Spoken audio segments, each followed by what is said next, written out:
Good afternoon, everybody. Thank you for coming along to this session. For those of you who have attended Policy Bootcamp or indeed one of its attendant internships. Now, what we're going to be looking at this afternoon is how you're going to present that experience in your CV, possibly your LinkedIn profile, and how best to use both those resources. For those of you who are not part of the Manchester audience, and indeed some of you who are, my name is Ben Carter. I am part of the University of Manchester Careers Service. This area is very much my bag. I am talking about CVs and LinkedIn almost every day of the week. So it's a very familiar area for me. And if you have questions as we go through the session, I would normally say put them in the questions box as we go. What I would perhaps suggest with today's session, because it is just me, there is nobody who's going to be able to answer those as we go along. I'd perhaps hang on to questions until the end. I'll try and keep some time back for those sorts of things when we get there. That being the case, I've kind of laid out where we're going to get started. I'll start with CV matters. I've got some general thoughts on how best to lay out your CV, but this isn't a CV workshop. It's more about how you're going to talk about Policy Bootcamp. We'll move on in the second half to LinkedIn, and I may start with some of the tools within LinkedIn, depending on how we're doing for time. Now, LinkedIn profiles, if you're new to LinkedIn, then it's helpful to have a sense of what's important in a profile and how best to manage that. But it can be a time-consuming process to go through every aspect of the LinkedIn profile. So what I will do is talk about some of the tools, the little-known tools of LinkedIn, which for me, I think really make it come alive, make it one of the most valuable resources out there, and a little bit about the etiquette of connecting with people on LinkedIn and some of the pitfalls of the mobile version of LinkedIn. So we'll come to that in the second half. I'm going to switch off my camera. The rest of the audience, you should be in listen-only mode. That is mainly to preserve bandwidth here. So let us move on to talking about CVs. And I guess when you've taken the trouble to embark upon something like Policy Bootcamp, and you're looking for ways to best represent that experience, the good news is you've already made a choice. You already started to define your career direction, and that's actually more than many applicants feel they have at various stages in their university career. The act of actually setting out on a particular route, looking towards a particular sector, it does automatically help you start to crystallize how others will view that experience within your CV.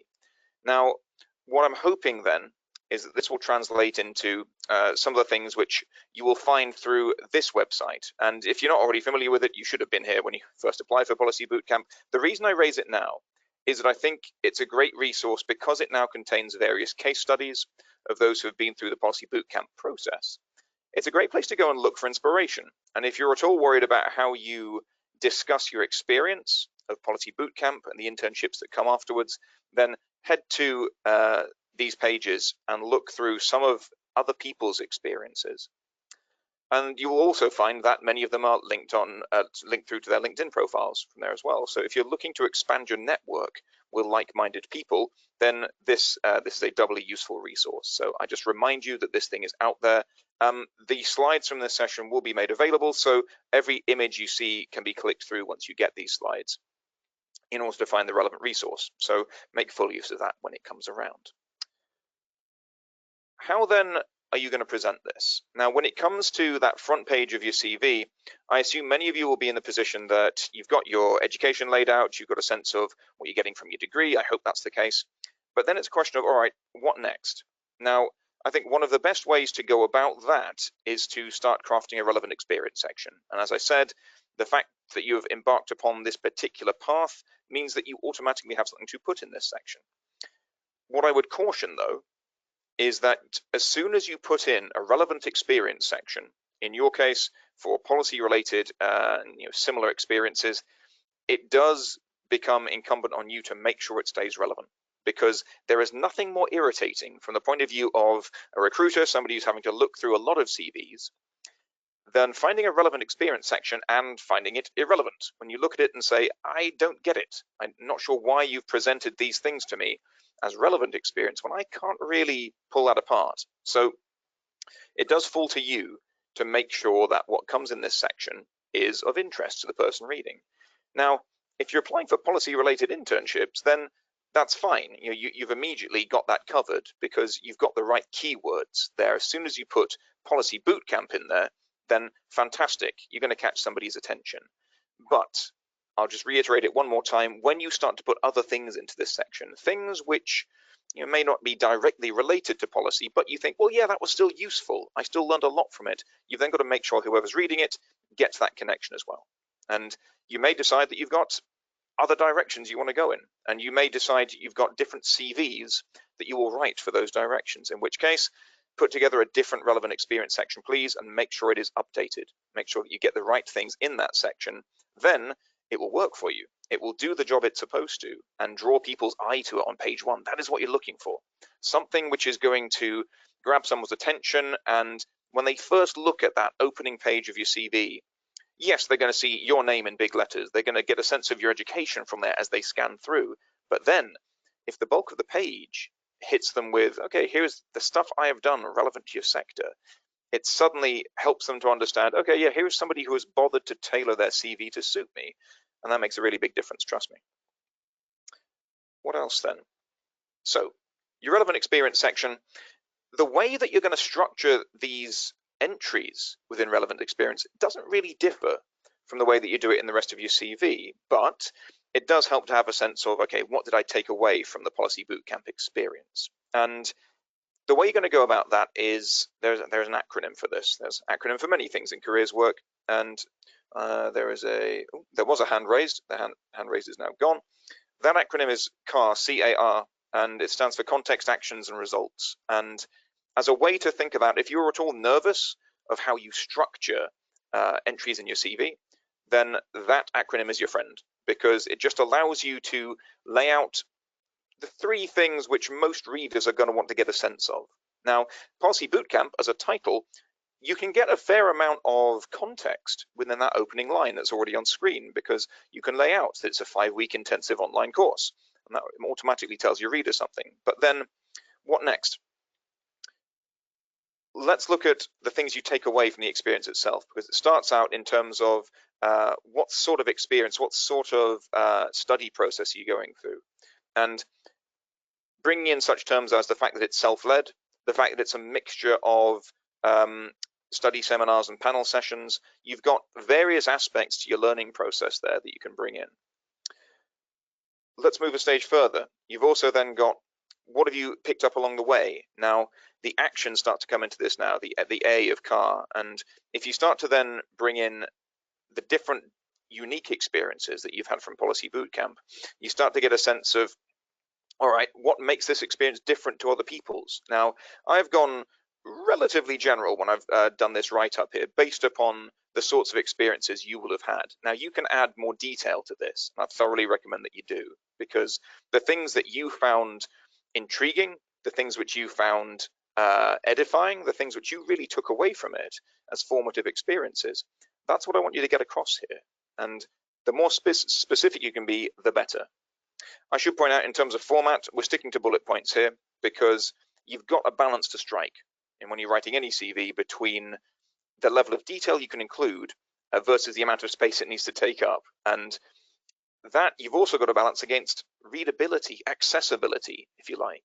And the ease of scanning through this document is really what many readers have got to struggle against. It's that ability to draw information from it. And that is why I think bullet points are the best way to go about this. It is way easier to scan through a 1 to 2 or a series of 1 to 2 line bullet points than it is to wade through an entire paragraph of prose text. So do break things up. What next? Then we get into what did you, again, some of the actions you took. What did you do during the session? And there you can start to again get in a few details. How many people are we talking here? What sort of aspects of policy did you start to get exposed to? What did that involve? What did you have to do by the end of that? So you immediately start to get into a few more of the details of kind of what your experience of Policy Bootcamp was like. And then finally, we get into results. Now, results can be a little bit tricky, because there isn't always a result. For every entry you put in your CV, you can't always say, yeah, this thing happened as a result of that. What I would say in those instances is that the R of CAR can stand for reflection. And that is what we've done here. And in those circumstances, I think it's great to be able to lay out what did you take away from the experience. In some cases, you'll be able to say, yeah, we got a great grade for that, or I was able to contribute to X, whatever you can quantify by way of improving processes by X% or something like that. It's great stuff. Anything you can quantify in your CV will go down well as just evidence for your level of success, but it's not always possible. So under those circumstances, what did you get from it? And in particular, if you have got the luxury of a well-detailed job description that you're now working to when you're looking to apply for graduate work, when you're looking to apply for an internship, then you can pull that thing apart and take a look at what are they looking for. And that you can use to inform this bullet point around what are the core skills that you developed from this. If you can match that to the requirements for the job in question, then fantastic. You are doing things well when it comes to tailoring your CV to suit that application. Let's look at that in the round then. So that's 4 bullet points, broadly covering context, actions, and results from the Policy Bootcamp experience. Quite broad because I wasn't there. I don't know precisely what you all did as part of that, but I hope you'll be able to flesh out the bones that I've laid here as a means of trying to get a sense of what you've got to offer based upon your Policy Bootcamp experience. But we're not going to finish there with it, because I think there are other things you could do as you look at that entry. I think there are other things to be aware of, and we've already touched upon such things as the bullet points themselves. I think that's good stuff. Using things like the title line of the entry to your best advantage so that you can put in some of that context on that line. That just allows you to save space with your bullet points themselves and to make sure that you are using the space on the page to your best advantage. Things like the dates. Now, hard to see at this point, but when we skip to another entry on this CV, you'll see that there are more things you can include. And of course, the dates are all going to line up down a single line on the page. We'll come back to that in a second. If you can get that consistency all the way through the CV, dates all in one place, all making sense, again, you're saving your reader time. And that most CV reviewers are time poor. So the more time you can save them, they don't have to cast their eye around looking for different things, the better job you are doing. Returning to the bullet points, a couple of other things I'd say here. Things to be aware of: you're keeping your text quite lean when you're writing any entry in your CV. Again, consider what words don't you need to use. Now, things you don't see on this page will be such things as personal pronouns. You will not see things like I did, I was, I have, and that is simply to make sure that your reader has as fewer words as possible to read through. And therefore, we are starting with a verb in each case. We've got examined, acquired, collaborated, developed. These are all deliberately chosen because they suggest a certain action. They suggest a certain busyness on your part. And as you look down that list, it's a good way to open each of those bullet points. So give some thought to the words that you use to open these things, because it does start to create an impression in the mind of your reader. And if, let's take the other example that you maybe had, I was responsible for examining, or I had the opportunity to acquire insight from policy practitioners. I think you can go that route, but you've got to consider again, could you do it quicker? Could you do it in a more lean fashion in order to make sure that your reader gets the benefit more quickly? You'll notice as well, we don't have wording such as my duties included, or my experience was built up of. And these are often terms I see at the top of entries and CVs, which are just not necessary. People know from context that this was your responsibility or this was your duty for a given role. So don't feel like you have to include that stuff because people will get it. Final thing I'd say is that how could you improve upon what we've got here? Now, obviously, we've talked about adding detail to it, but as you look at things like this opening bullet point, I've talked about space saving. We've got a single word taking up an entire line here. And what I have to suggest with things like this, and same for the bullet point below, 2 words, 1 line. If you really need to save space, there's ways you can deal with this. So hanging lines in this fashion, I would go through and see on the line above, what could you remove? A single line perhaps, a single word perhaps, that you could take out in order to pull this word up onto the line above, pull sessions there up onto the line above, and just make that a 1-line bullet point. So I'll leave that with you, but it's a good process to go through when you look at your own CV, ways of economizing on the space and making sure that things are well laid out, neatly laid out. This is one other trick that you can use. So that's some of the principles around crafting your entry, as well as the things you could discuss when laying out your policy bootcamp experience. What's next? Now, I've already skipped ahead one slide. Now, as you head forward through your career, now those of you who have already had the chance to take on some sort of internship work over the last year or so, then fantastic. You're already making strides with this, but then expanding the relevant experience section then requires you to make sure, as I said, that you're maintaining consistency.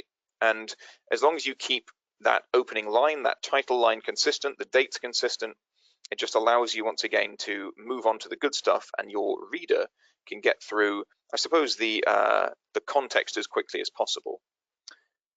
This example is taken from a previous policy bootcamp attendee from their LinkedIn profile, with permission, of course, and it's pulled together from their direct experience of getting out and applying that bootcamp experience in the real world. So you could very easily write something very similar to this once you've had the chance to apply your findings. Now, I've adjusted this somewhat because I would say that a LinkedIn entry is not the same as a CV entry. You've got different constraints on both platforms, but I've amended this slightly for just making sure that, again, we're as lean as possible when it comes to text, but there's still a great deal of detail here in terms of what did this individual take away from their own internship experience. And again, it follows that same process of context, actions, and results, and I hope gives a sense of, I guess, how have they improved? How have they become more immersed in this world? That's what you're trying to, what is one of the impressions you're trying to create. Now, there may be other things you could add to this by way of direct skills acquired, but that kind of then comes down to, what are you using this for? As a piece of relevant experience, I think it still works regardless of where you're applying. I think that you can still draw meaningful stuff from it, but it's going to depend on where you're looking and what kind of role are you applying for and what do they need from you. These are all things you've got to consider, because I think having a generic CV is a bad choice. I think assuming that you can send the same CV out to all applications is dangerous. I'd say there's probably some similarities you can draw across multiple CVs. So let's say, for example, that you're going to have a policy CV and, I don't know, a finance CV. Then there are different things you're going to draw attention to in the relevant experience section for each of those, in all likelihood. At the very least, you're probably going to reword some of the entries within that section just to draw upon different aspects of your experience. So having a general CV, at some point you'll probably have to do it, because if you decide to draw upon things like recruitment agencies or websites where you can just upload your CV and have people find it, then you probably do have to have something a little bit more general. However, when you have the time, when you have the opportunity, I would always recommend that you take the time to create something more tailored. And that starts with a relevant experience section.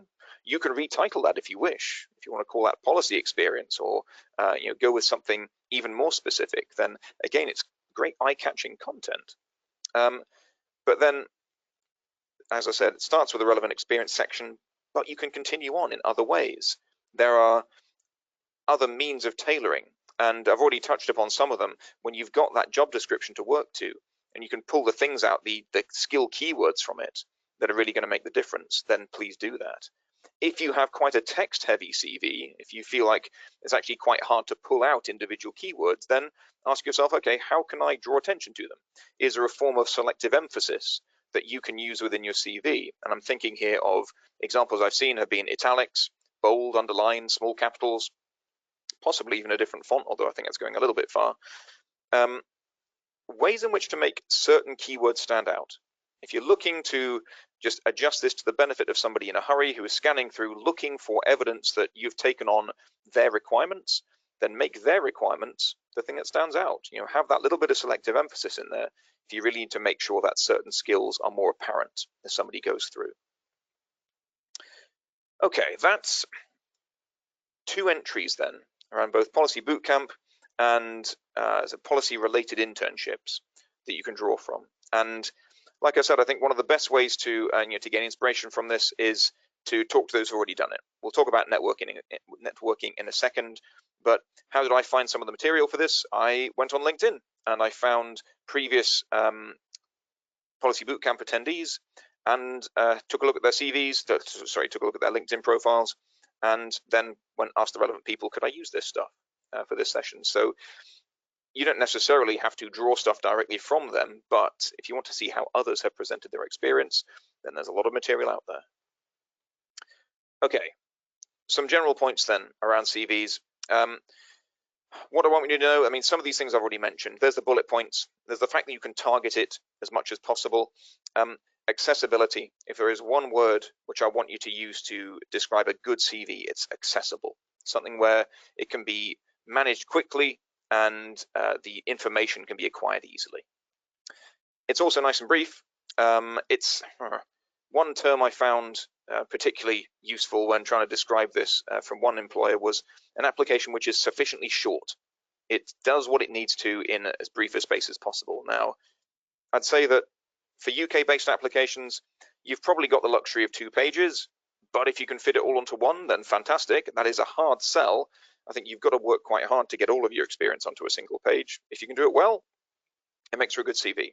But in general, I would say that you have still got the benefit of those 2 pages if you need to. What else do I want you to consider?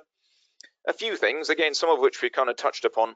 You don't want to have things that are repetitive using that same text over and over again.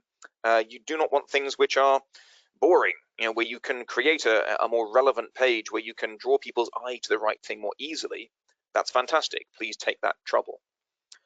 You don't want it to be confusing. By that, I mean that the way you lay out the page, that point I made about the way that dates fall on your page, that applies to other things as well.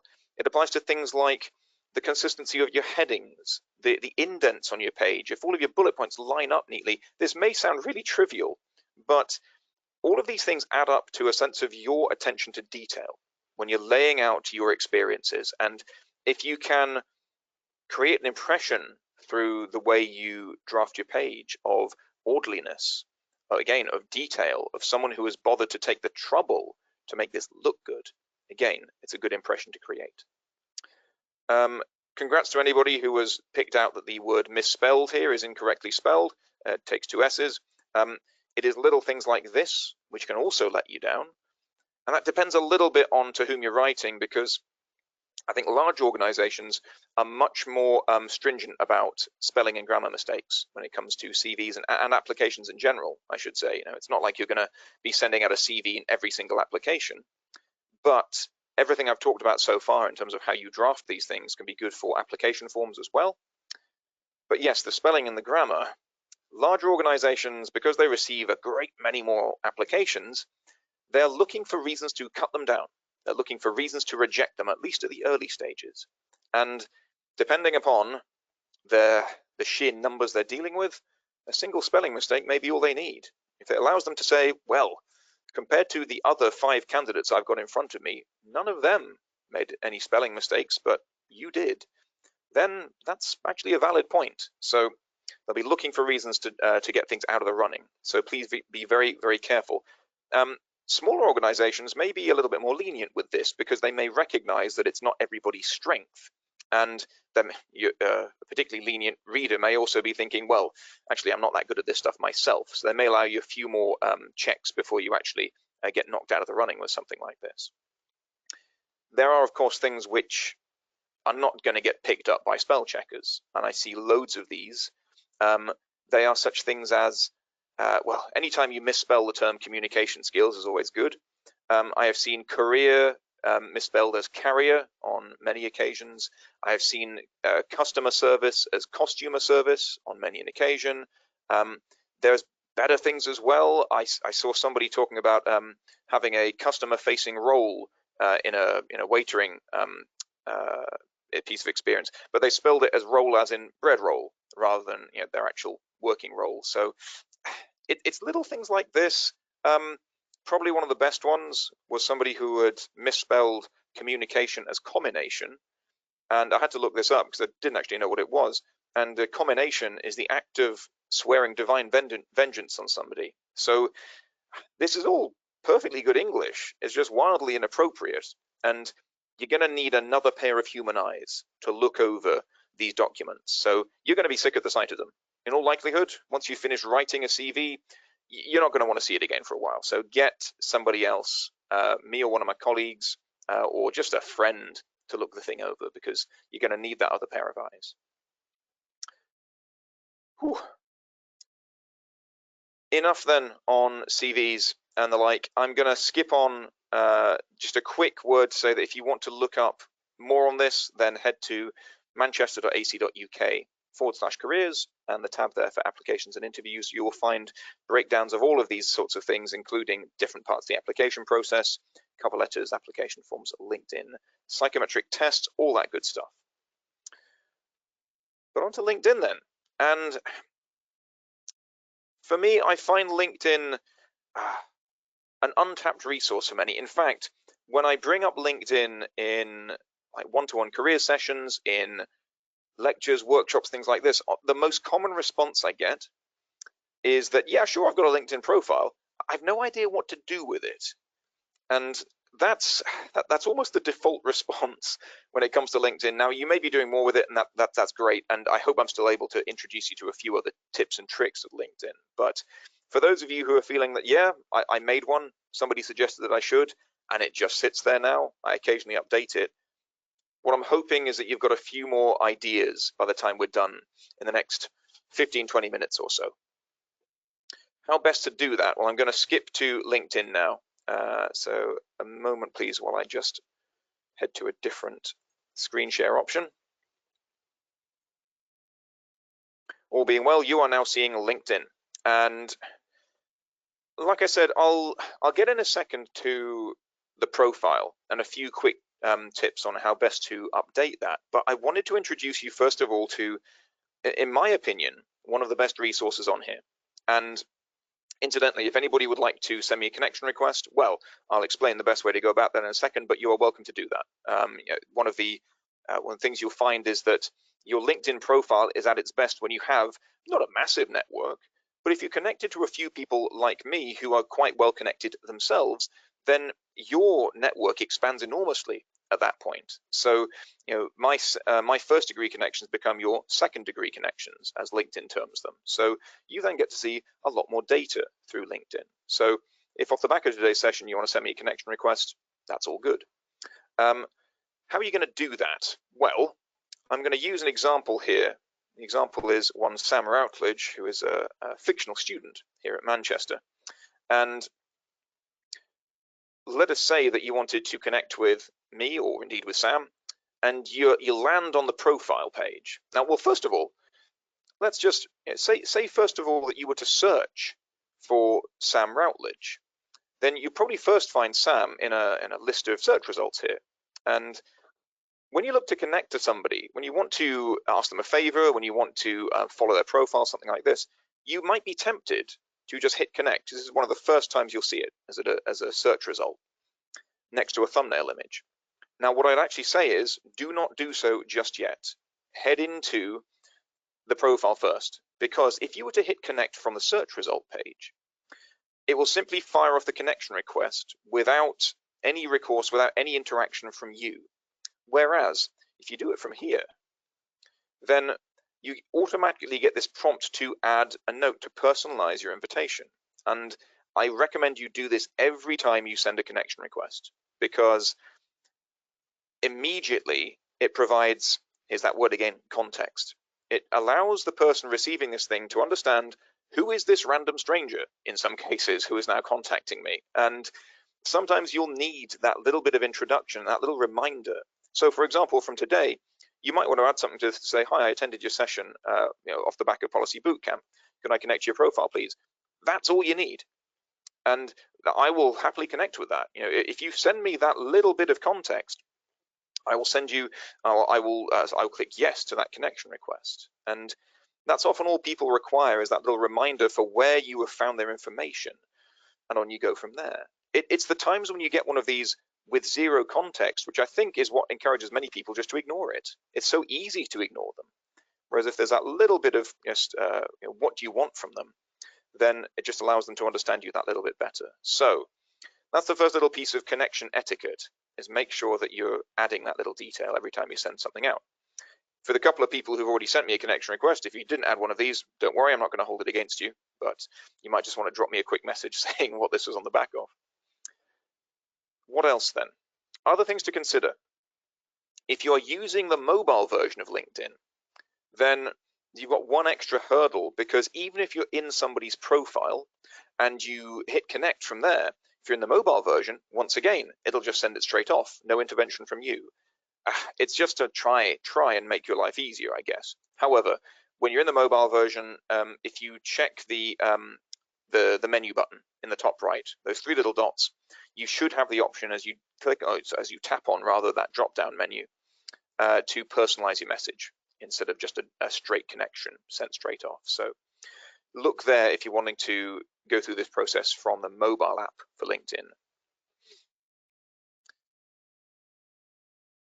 Let's look then at how are you going to find people. Now, you may already be aware of individuals that you want to connect to. And what I'd suggest is that, draw from your existing network. So head back to the Policy Bootcamp website, look at the case studies there. Look at the people that you met through Policy Bootcamp and your internships. Remind yourself who those individuals were, because that's a great opportunity just to start expanding your network in the right direction. Because the more people that you add and the more relevance they hold for you, what does that translate into? It translates into your news feed, and the material that you receive from LinkedIn is going to be dictated by the people that you're connected to and what they are posting, what they are sharing. So, and their companies, if you're following their companies as well, their organizations, their institutions, then the things that those organizations post will come your way as well. So the more you can tailor your network to suit your needs, then I think the more information you'll get, more relevant information you'll get through the news feed. But then we come down to, okay, let's say I have connected with everyone I know from Policy Bootcamp, from my course, my neighbors, my family, their pets, whatever it might be. How are you going to expand from there? For me, I think one of the best ways to explore LinkedIn is through something called the Alumni Tool. And to find that, you're going to go back into search here and you're going to search for a university. I'm going to use Manchester, but you can search for any university you like on LinkedIn and still access the full benefits of this particular tool. Now, once you get to a university's LinkedIn page, and I should point out you're looking for, in a set of search results, you're looking for whatever's listed as a school. I realize that a university is not a school per se, but in LinkedIn's parlance, that is what it refers to it as. So you're looking for the school which holds this name, and you're then going to roll down and click on alumni. Once you do that, LinkedIn becomes a little bit more interesting because it will automatically filter all of the graduates from that particular university and present you with all of that data. So nearly 250,000 Manchester graduates who have LinkedIn profiles. Now, the benefit of this relies upon them having updated their profile. So of course, it's not a perfect tool, but this suddenly opens up a lot more possibilities for you because of these other filters that it gives you. And as well as giving you all of those alumni, it filters them based upon some fascinating things, such as where are they, whom do they work for, and indeed what did they study. And if you want to go into what kind of sector they're in, and there's other options as well. If you want to know what's in their skills section, or indeed how they're connected to you, then you've got a lot you can work with here. And if you're looking for ways to make LinkedIn more accessible for you, I think look no further than this, because I find one of the trickiest bits when trying to connect with people on LinkedIn is looking for that common ground, is looking for, okay, how do I convince this stranger to connect with me and offer me the benefit of their experience and their wisdom? If you can find that little bit of common ground, and that may be something as simple as I'm a fellow graduate or I'm a fellow student at the University of Manchester in a particular discipline, if you want to go that route, but just the act of saying I'm a fellow Manchester student and I found you through the LinkedIn Alumni Tool, it automatically gives you something to talk about. If you can find better connections than that, if you want to look, let's do a quick easy example here. If you just look for the word policy in here,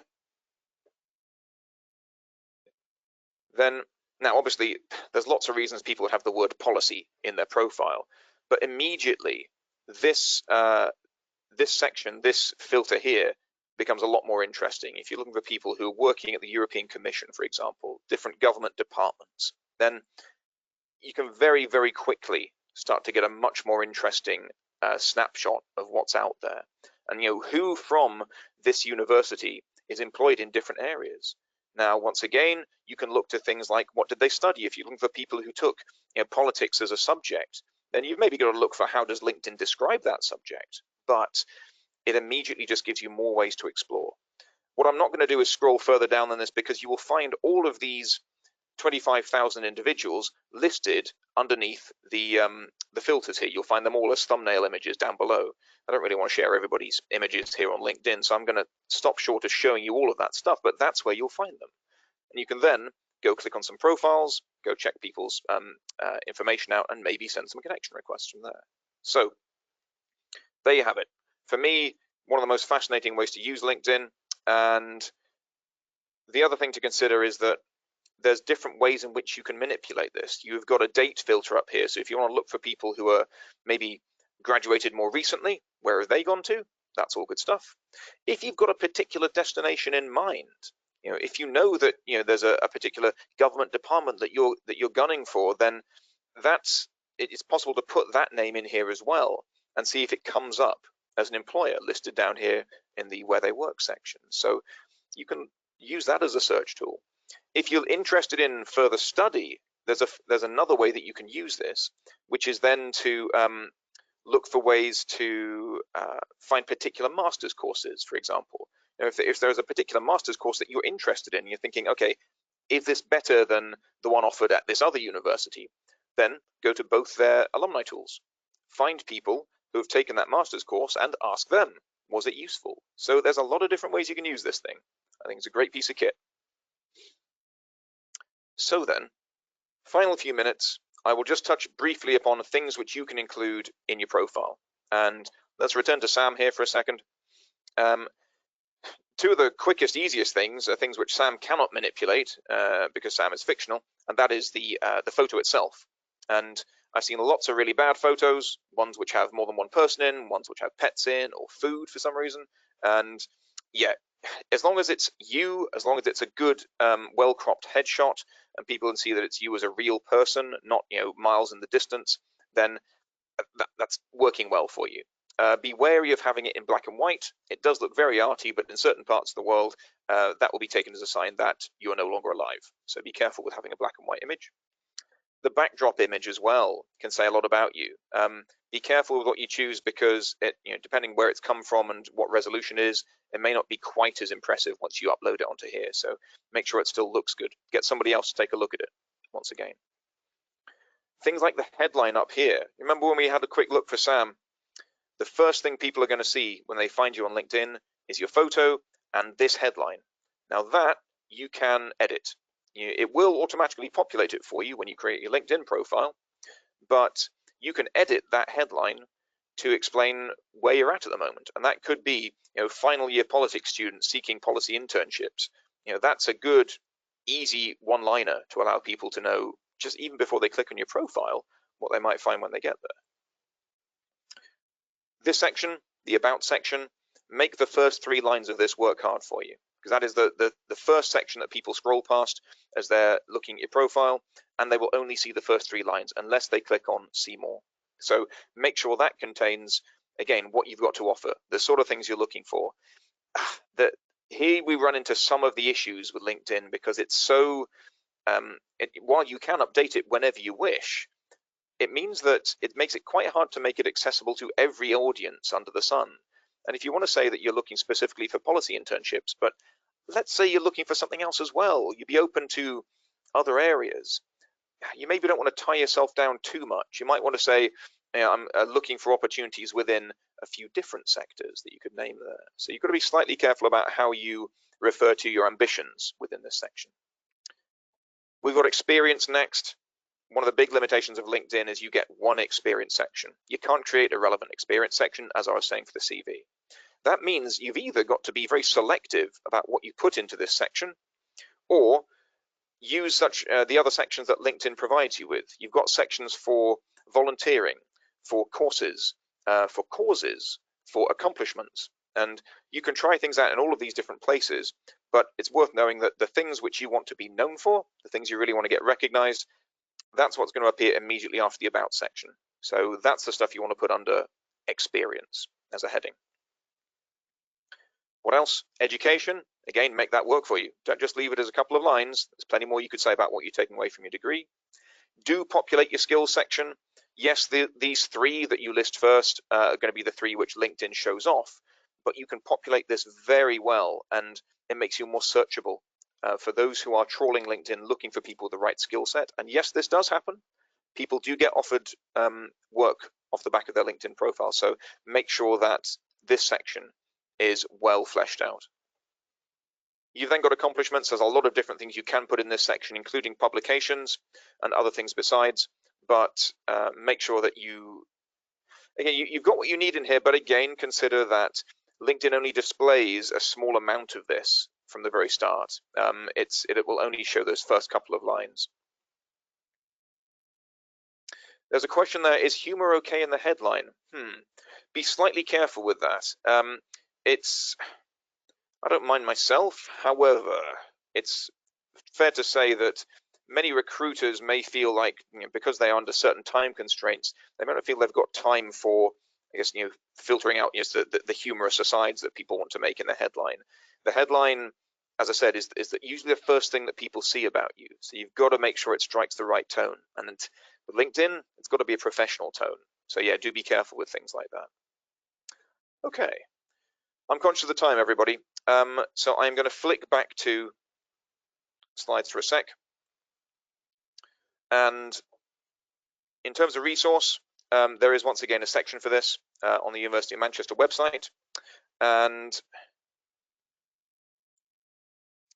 there is just a question come up. Can you please mention again what to say in a connection request? Sure. And there you're looking for common ground. That is the first thing that you're trying to track down. It's that sense of how do you know them? How have you found them? And that could be a really complicated answer. So you may have to just squeeze that down a bit, because you only got 300 characters to work with here. However, what I'd say is that don't worry too much about the too many specifics here. You just want a quick reminder, a quick outline of how you found them and what it is you want from them. And that could just be, could I ask you a couple of questions about the work you do? But it's so that things don't appear too robotic, so it doesn't appear like just a generic connection request out of the blue. And I get these every week. I get people I've never heard of from far-flung corners of the world sending me a connection request, and a lot of the time I reject them, because I'm looking at it and I'm thinking, why? What? As I look at these various sort of job descriptions for some of the people looking to connect with me, some of them make a lot of sense. There are some people who work in careers or recruitment or these sorts of things where I can say, yeah, I get it. I get why you'd want to connect with my profile. Others I look at and think, nah, I simply can't see the connection.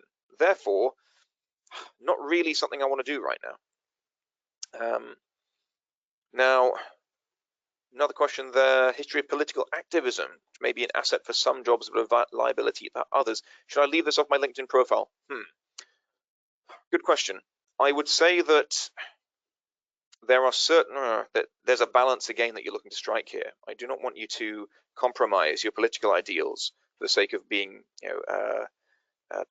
politically correct, to use to make a pun there. But I would say that, yeah, if you're looking to make sure that you stand the best chance of progressing with an application, you do need to look for potential red flags. Other examples people have brought up of this in the past have been, yes, for example, campaigning for a particular political party, having things like a connection to your religion in some cases mentioned in CVs. In some parts of the world, that is an absolute no-no. And other times it'll be things like hobbies, things like being a semi-professional poker player, for example. And I think, yeah, you've got to be careful with curating what people can see. Other questions coming in. Should I bother with a skills section on my CV? A separate skills section, probably not. I would limit such things to technical skills and language skills and other skills which don't necessarily fall into the sorts of sections you've already got. If you're talking transferable skills like communication, customer liaison, activism, things like this, I think they're far better off in context. I would far rather hear about those things in your experience entries and use some selective emphasis to pull them out. Because if you just put them in a skills section, much like LinkedIn gives you, it removes the context. I don't know where you've got that stuff from, and that makes it less credible. So if you can give me that credibility, that little bit of context, then it makes it much more believable. Filtering connection requests. Let me see here. Apologies, I'm just scrolling through questions here. I've accepted connections from recruiters who offer opportunities. As soon as I ask for more details, no answer. It's possible, as you say, that they are simply looking to improve their network within a particular university. So yeah, I'm afraid that is a slight risk that you take. You've got to, in some ways, measure the benefit to you of connecting with particular individuals. So it's something which I think you've got to be slightly careful of, but by and large, having more connections in your profile ultimately will improve your reach. I'm not averse to having connections to slightly more obscure individuals if it'll help me to appreciate different parts of LinkedIn. So it can be to your advantage as well. I wouldn't say it's something you have to absolutely rule out.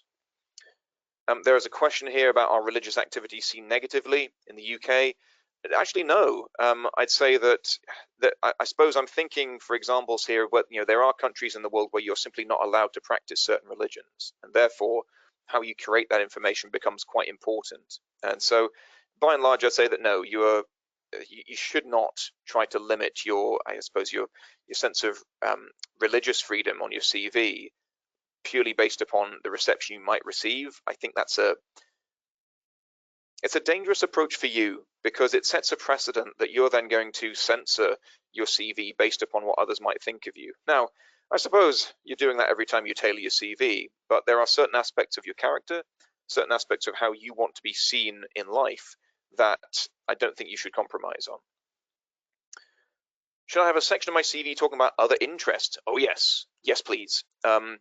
Absolutely. And an interest section for me, I have met many recruiters now. When I've spoken to them, they've said, actually, I start with that section. I go straight to page 2, and that kind of undermines everything I've told you about the relevant experience section. But I suppose those two things can be taken in tandem. But yeah, the interest section for me can be a fascinating read, because as soon as your reader spots something which chimes with them, as soon as they see something where they think, I love that thing, or possibly I hate that thing, I want to tell this person how wrong they are, then if it strikes that chord with them, it won't get you the interview necessarily, but it will make you memorable. And being memorable is is one of the things you're trying to achieve here. So yes, please get an interest section on there. Keep it brief. It's not going to take up half the page 2, please. And keep it specific. If you say to me that I'm interested in reading and walking and movies, I'm thinking, wow, that possibly makes you a functional human being, but I don't know much more about you. So if instead you told me I enjoy novels of Tad Williams, I enjoy walking Munros in Scotland, and movies of Quentin Tarantino, I suddenly know 3 very specific things about you and the kind of stuff you like. And I've seen this many times when I've been reviewing people's CVs. I'll get to the interest section and think, this person will know where I'm coming from if I mention this thing. And so, yeah, it immediately strikes a chord. Okay. I'm not going to dwell on these slides. These are just a summing up of some of the things I've talked about LinkedIn. These will be available when you receive these slides, but that's all the different sections of the profile. connecting with etiquette, all the things I mentioned there, and also some of the different tools. We touched upon the Alumni Tool. I think there's more to be said about the news feed and posting on LinkedIn. If you feel brave enough to post your own stuff, there's plenty you can say. I can see another question has come in. I will get to that. Okay. How important is it to add your A-levels and GCSEs to a CV and LinkedIn? I'd say that your A-levels, perhaps, I kind of hope that we're getting to the stage where you don't have to worry so much about GCSEs, because that's material which, when you're getting towards the end of your degree, I kind of hope it won't be necessary. However, I do still see employers who insist on knowing your full score of UCAS points, the scoring system which is used to enter university in the UK. Now, that's becoming a lot rarer, I've got to be honest, and I believe that by and large, you can probably get by without GCSE and equivalent qualifications on a CV, and indeed on LinkedIn. You're still going to see them out there, but certainly for LinkedIn, I don't think it's really necessary anymore. CV, you're perhaps more likely to get asked for them on occasion, but even then, I'd say it's probably easier to leave them off. High school awards and achievements. Again, you are reaching the stage where you have got much more interesting things to talk about. Now, if you're first year, if you're not long out of high school, then I'd say it's probably got a little bit more relevance. But you're looking to balance that against what's your most recent stuff, what's your best stuff, and if you're still able to talk with some enthusiasm about what it meant for you, about how you how it's changed you, how it's improved your skills, then sure, you can keep that stuff on there. But you've got to consider other more recent examples of that sort of thing as well. LinkedIn posts. I've seen posts of people watching a sunset or asking for support for a political candidate. Are these best to be avoided? Oh boy. It depends a little bit on, I suppose, the sort of presence you want to create for yourself on LinkedIn, because I'd say that if you're seeking to, I suppose, commit yourself to a political cause, then it's great stuff for potential employers to see. If you are truly dedicated to what they're trying to achieve, then that can be a good track record to display, and it's visible from your profile. People will be able to find your most recent posts from there and take a look through them should they wish. So I'm not going to say no, you absolutely should not do this, because I think that for a political career, sometimes that can be a good thing to maintain. However, it is potentially a permanent record. So once again, I think you've got to be very careful in how you curate those things. Let me see. I've managed to get a respectable amount of connections. Engagement's really low. How do I improve engagement in LinkedIn posts? I think you've then got to look to not just connections, but how else are you engaging? I think the act of entering a few communities, joining a few groups, but also contributing to a few groups, making sure that there are people who are interested in what you've got to say. That then will generate, I suppose, a little bit more click-through when they come to see your posts in their newsfeed. Following companies, following organizations as well. There'll obviously be individuals that you'll connect with, but organizations which you can follow, that again will start to, when you mention those companies, those organizations, that will appear in the newsfeed of people who are also interested in them. So it's just ways to improve your reach as you go through LinkedIn. Other examples of this, I guess it requires, I suppose, a little bit more time and effort on your part, but the frequency with which you're posting and the range of sources that you're using can also just draw in people from different spheres that may then find your work. So there's a few different ways you can do this. I've got to admit there are probably better sources than me on how best to improve the coverage of your posts on LinkedIn, but those are a few different ways. We are at time, folks. I'm going to call a halt there. Thanks very much for taking part. I will make the slides available through the organizers, but I hope that you really reap the benefit of the experience you've managed to attain. I hope that you're successful with your applications for internships this year, and that current events don't get in the way of that you can still find what you're looking for and find ways to expand your experience, regardless of international pandemics. But very best of luck, everybody. I'll be ending the webinar in just a second, but I'll see you around, and have a great 2020 and indeed 2021 going forwards.